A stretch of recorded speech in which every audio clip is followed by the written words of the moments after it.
Welcome to Keys to Success. On this show, we will motivate, educate, and entertain you. Now here's your host, Mr. Kirk Clark.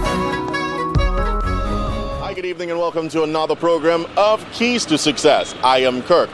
Tonight is going to be unique. In fact, for the next 2 weeks, we're going to be talking to one of the representatives of GRPA, the Guyana Responsible Parenthood Association. Her name is Miss Providence. And we would have asked her a couple of key questions, such as the one main question: what really is gender-based violence? You're going to hear all that and so much more from Miss Providence. And of course, the role that GRPA is ready to take on this fight against abuse. So much more when we come back right after these messages.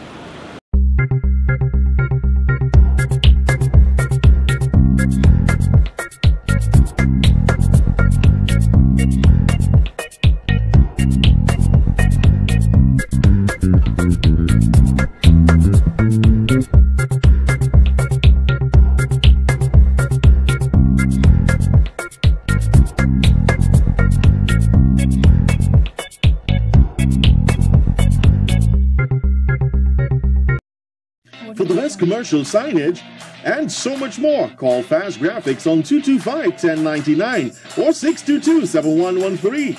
If you'd like to change the look of your car, why not wrap it? Call 225-1099 or 622-7113. Why not put your business on a banner stand and showcase all that you can? Call us today on 225-1099 or 622-7113. Fast Graphics, located at 28 Railroad Line, Kitty. Call us today, 225-1099 or 622-7113. Giddens Payday Pawn Shop, the pioneer in the pawning business, is back on Rob Street. And Giddens is paying you the highest value for your gold jewelry. Just bring your jewelry into Giddens and get cash. Interest rates are reduced to 20% during this promotional period. Visit the new branch at 37 Rob Street next door to Eagles or call 227-7317. Giddens, the most trusted name in the pawning business. A name you can rely on. Call 231-8600, 231-8601, 231-4000, 231-4001 for the service that is better than all the rest. Call Confidential Cabs, 231-8600, 231-8601, 231-4000, 231-4001. Confidential Cabs, where safety comes first. Welcome back. Welcome back. Now, tonight again, like we mentioned earlier, Miss Providence is going to share a lot of information. So the information is so critical that we had to put it into 2 programs just to make sure that you get all the information that's necessary. Let me ask you a question and think about this, because even on YouTube, just before we came in to do this shoot, I would have posted a message, and the message all talks about gender-based violence. What's your role? What's your responsibility? Who does this mainly affect? Because let's talk about the people who actually perpetrate this and the victims. Who does this really affect? The victim is abused, the perpetrator does the abuse, but mainly, especially if we've got kids in the picture, they're the ones mostly affected. And we also have to take into consideration not just physical abuse. We can also talk about psychological, emotional. We can talk about parents arguing in front of kids. Understand something. Everything your children see, they're learning. So put it this way. Whatever you do now, you're training the next generation of yourself to do tomorrow. Is it worth it?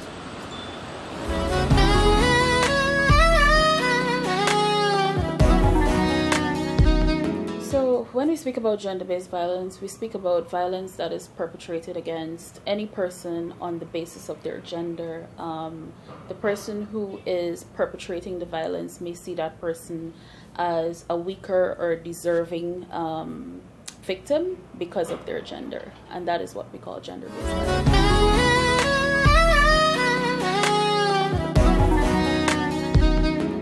There isn't a difference really. Domestic violence is a component of gender-based violence. As we know, domestic violence can affect both women and men. And as I would have said, gender-based violence is perpetrated because of the gender of the person. And so gender-based violence has several different components. There is trafficking in persons, there's rape, and there's also domestic violence. So domestic violence may very well be perpetrated because one partner sees the other as a weaker sex, and this can go for both males or females in some instances.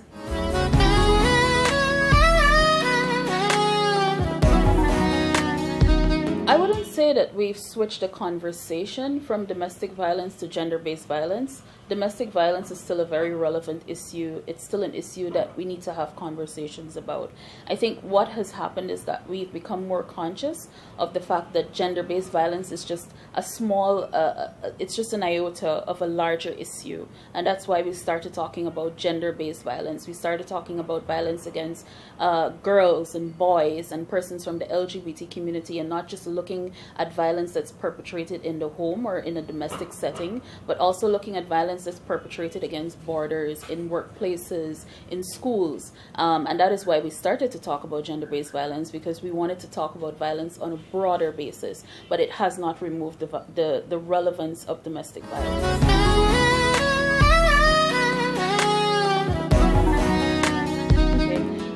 First, let me say that domestic violence is not synonymous to violence just against women. It's also violence against men. And this is violence that happens in a domestic setting within the home or within the community. It is true that it has been hard to source statistics about men who have been victims of domestic violence, and it is also harder to source services or friendly services for men who are victims. This is because we're now moving into an era where men are much more conscious of their rights also in the domestic setting, where men are much more open about being abused by their partners. We know that there's a stigma attached to a man being beaten by a woman, and in many cases it's not something that is looked at as a serious issue. And so we're now shifting into an era where people are having conversations and men are being more open about the realities of their situations.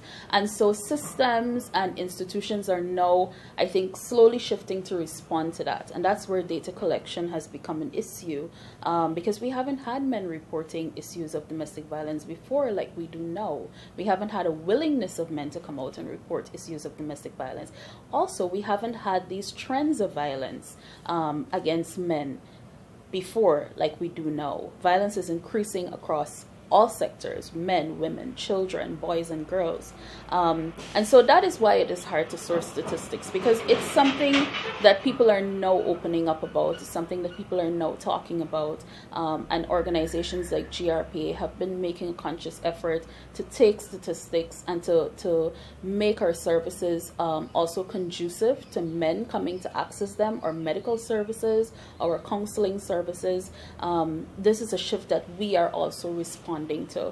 And so yes, it will be difficult to find data, but there is some amount of data out there. I think also because of the sensitivity of the issue of domestic violence, we extend the same courtesies as it relates to confidentiality, as it relates to respect for the person's choice to approach the situation in a way that they feel might be most suitable for them, of course with the right amount of guidance, legal, medical and otherwise, but it is a shifting reality that we are responding to.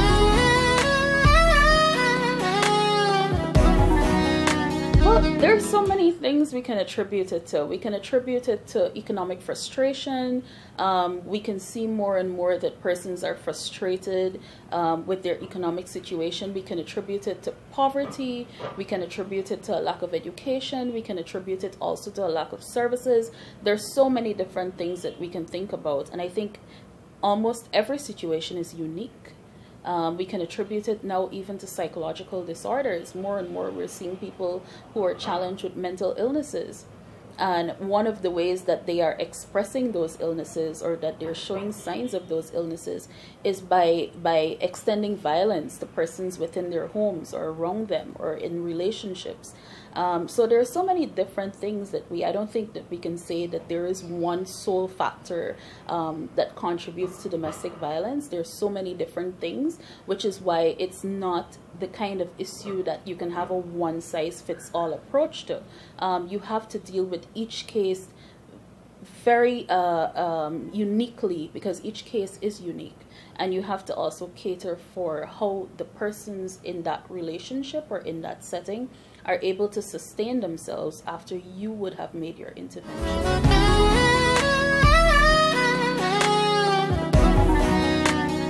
Okay, well, at GRPA we have a zero tolerance policy as it relates to violence against children, women, men, everyone. We have a zero tolerance policy. So if someone is being abused, or if they're being abused by anyone, our first bit of advice is that that person report it to the police, because it is a criminal matter. If that person, however, comes to GRPA, or if that person is in a relationship, because abuse also takes different forms, and in many cases abusers need help, as well as those who are being abused need help. And so sometimes persons come to us and ask us for counseling services. Sometimes the abuser comes, sometimes the person who is being abused comes, sometimes they ask if they can bring their partner. And so the other thing is that we advise them to get help, get professional help, see a counselor, talk about what are some of the issues that are contributing to the abuse in your relationship. Why are you abusing your partner, and why are you allowing your partner to model unacceptable behavior in front of your children, even toward yourself? And so we look at some of those issues. Sometimes, a lot of people talk about people having low self-esteem, being more vulnerable to abuse. So we look at working with persons also to build them up and to make their relationships better, because in some cases people want to work things out. But one of the things that we always advocate for is that abuse should not be seen as normal behavior. And so our initial advice is that it is reported to the police if there is a situation where somebody is being abused. You're watching Keys to Success. We'll be right back after these messages. Giddens Payday Pawn Shop, the pioneer in the pawning business, is back on Rob Street. And Giddens is paying you the highest value for your gold jewelry. Just bring your jewelry into Giddens and get cash. Interest rates are reduced to 20% during this promotional period. Visit the new branch at 37 Rob Street next door to Eagles, or call 227-7317. Giddens, the most trusted name in the pawning business. A name you can rely on.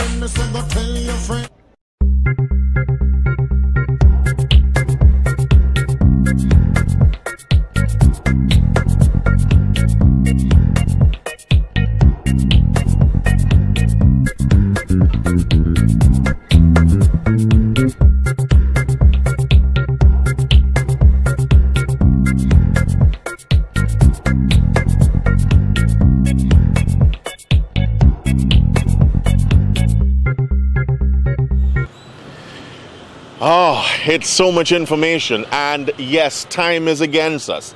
But just before we pull the program down, or pull the curtains down, again, what does domestic violence or gender-based violence do for you or against you?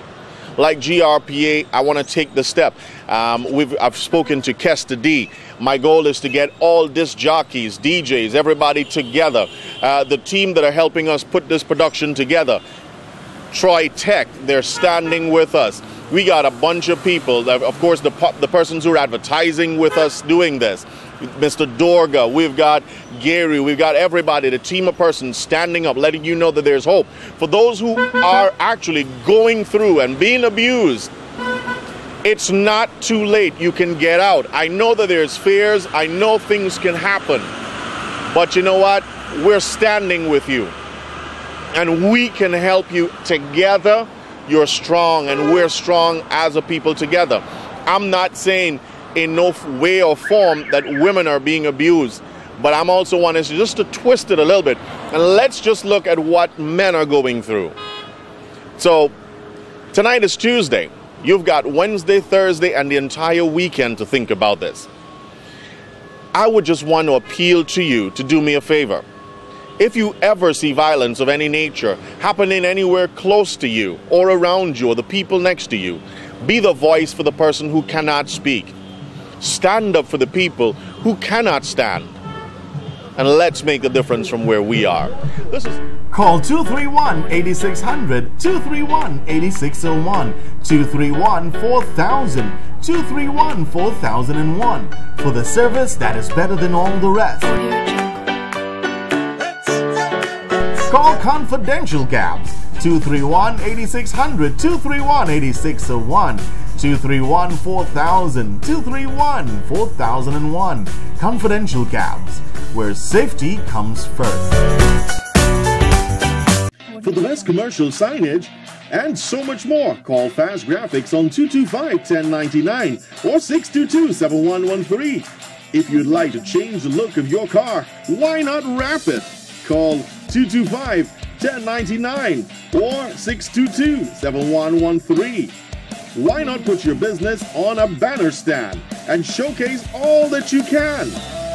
Call us today on 225-1099 or 622-7113.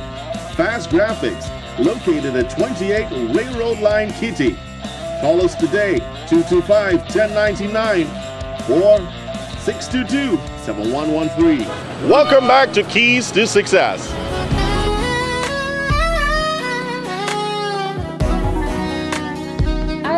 I will say, because I have dealt with situations before where I would have accompanied persons in previous roles at different organizations. I would have accompanied other persons, persons who were in abusive relationships, to the police station to get help or to get advice or some sort of guidance. And I will say to you that in most instances, I think the police are willing to respond as much as they are able to. Yes, there is still a need for some level of capacity building for police officers to be able to deal with certain issues. And it's not just about the capacity of the police officers, but also about institutional strengthening. You know, organizations such as Red Thread and Help and Shelter have been advocating for a special victims unit so that persons who are victims of rape and persons who are victims of domestic violence have a specific area in the police station that they can go to if they are being abused or if they have just been raped. So they're not just in the open area where everyone else is, and they don't have to say to the police officer, I have just been raped, in the open.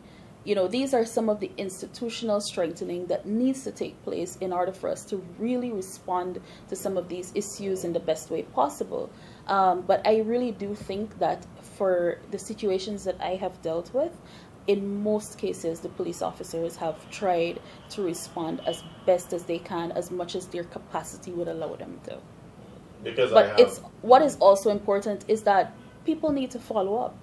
I think where a gap happens most of the time is that persons do not follow up.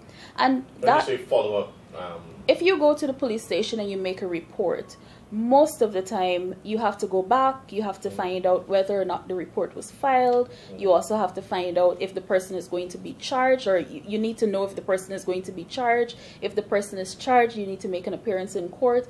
And many times between when the report is made and when a court date is set or when a court date has been confirmed, that is where everything falls apart, because persons do not follow up. And there are many different things that attribute to that. People get busy, people have children, people go on with their lives, people break up and make up. So many different things contribute to that. And that is why organizations like GRPA, like Help and Shelter, like Red Thread, like SASA, like the Guyana Trans United are important, because they have people who can help their clients to follow up on these situations and see it through and advise them and let them know that if you're still in this situation, it's very likely that it will happen again. So it's important that you see the procedures.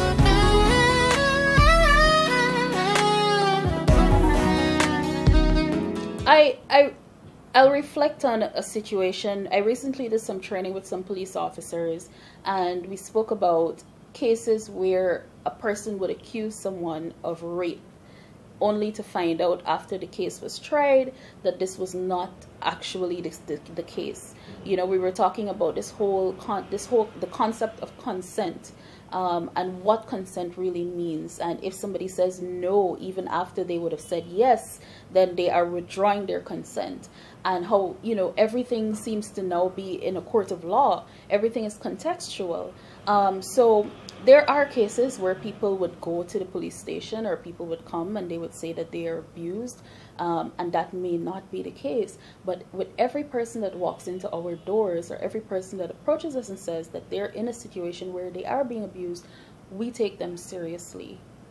Because but then what is your follow through? Because let's say you take them seriously, which is very important, but what if it's not true? If it is not through, well, when persons come to GRPA, or when persons interact with staff that are working at GRPA, and I think this is the same for many other organizations like us who do the kind of work that we do. When persons come to us and they claim that this is what is happening to them, like I said, we approach it as this is the reality of their situation. It is now up to the police. It's up to us as well, because we have our screening tools. We ask certain questions. If we're doing counseling, we would go through certain procedures with them. It is not up to us to determine whether or not, of course, if this person is showing very clear signs of abuse, and they may be telling us one side of a story and leaving another side out, but we still have to deal with the situation very seriously. Now, when we hand it over to law enforcement, or when we hand it over to the court system, it is up to them now to make a determination as to whether or not that is true. We are not the police. We are not the lawyers. We are not here to make a pronouncement on these cases. We are here to give people as much help as possible. But we do acknowledge that there are some cases where people file or make false claims.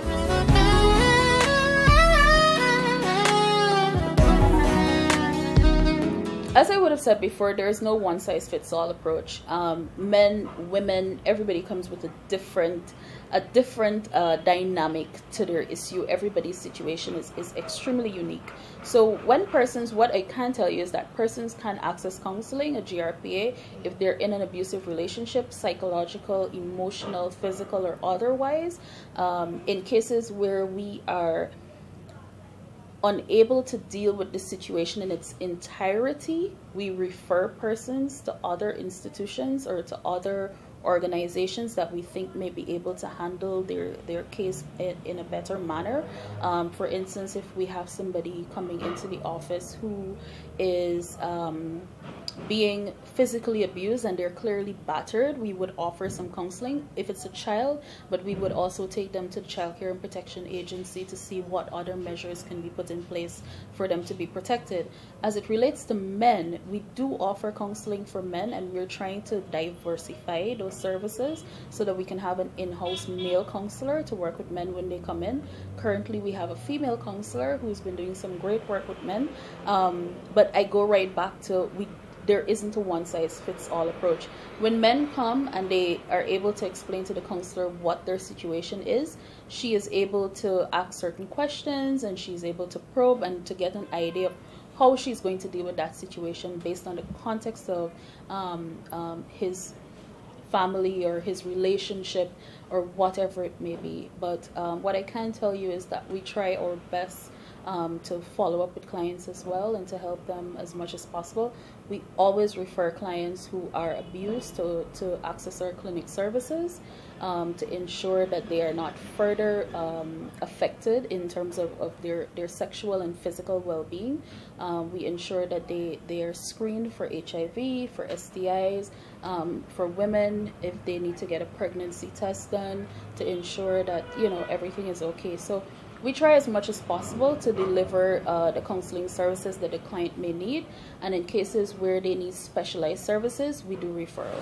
You're watching Keys to Success. We'll be right back after these messages.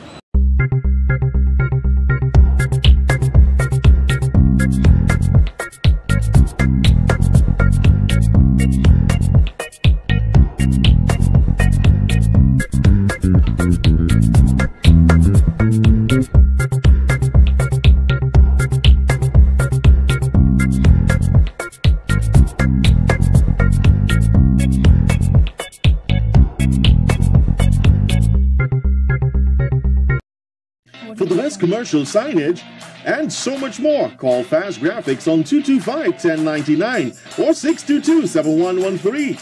If you'd like to change the look of your car, why not wrap it? Call 225-1099 or 622-7113. Why not put your business on a banner stand and showcase all that you can? Call us today on 225-1099 or 622-7113. Fast Graphics, located at 28 Railroad Line, Kitty. Call us today, 225-1099 or 622-7113. Giddens Payday Pawn Shop, the pioneer in the pawning business, is back on Rob Street. And Giddens is paying you the highest value for your gold jewelry. Just bring your jewelry in to Giddens and get cash. Interest rates are reduced to 20% during this promotional period. Visit the new branch at 37 Rob Street next door to Eagles or call 227-7317. Giddens, the most trusted name in the pawning business. A name you can rely on. Call 231-8600, 231-8601, 231-4000, 231-4001 for the service that is better than all the rest. Call Confidential Cabs, 231-8600, 231-8601, 231-4000, 231-4001. Confidential Cabs, where safety comes first. Welcome back to Keys to Success.